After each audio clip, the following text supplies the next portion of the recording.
আসসালামু আলাইকুম গাইস, আজকে আপনাদের দেখাবো গিমা শাক ভাজি। এখনও কিছু কিছু গ্রামে গিমা শাক আছে, গিমা শাক উঠিয়ে মানুষে ভাজি করে খায়। গিমা শাক খেতে খুব ভালো লাগে। এখন পেঁয়াজ রসুন দিয়ে কড়াইয়ে দিয়ে তেল দিয়ে লাড়া দিচ্ছি। লাড়া দেওয়ার পরে এখন লাল লাল হয়ে আসলে কিছুটা শুকনা মরিচ দিব ভাজার জন্য। শুকনা মরিচ পেঁয়াজ রসুন এগুলা ভাজা ভাজা হয়ে আসলে এখন একটু লবণ দিব। লবণ দেওয়ার পরে ভালো করে এগুলা সব লাড়া দিয়ে একই সাথে মিশ করে এখন কিছু আলু কুচি দেব। অনেকে ঘিমা শাকের মধ্যে আলু দেয়, এখন কিছু আলু কুচি দিলাম। আলু কুচি দিয়ে একটু লাড়া দিচ্ছি। আলু দিলাম, আলু দিয়ে লাড়া দিলাম। ইচ্ছে করলে আপনারা অনেকে বেগুন দিতে পারেন, বেগুন সাথে দেয়। গিমা শাকের মধ্যে যেন তিতাটা একটু কম লাগে। শাক গিমা শাক বলতেই তিতা, এই শাকটা একটু তিতা ধরনের। ঢেকে দিলাম।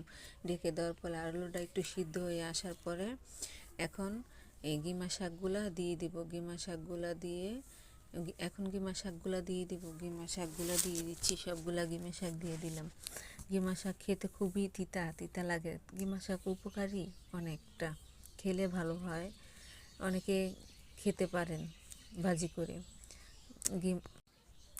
গিমা শাকগুলো আলুর সাথে একই সাথে লাড়া দিয়ে সব কিছু মিশিয়ে নিলাম। মিশিয়ে নেওয়ার পরে একটু ঢেকে দিলাম।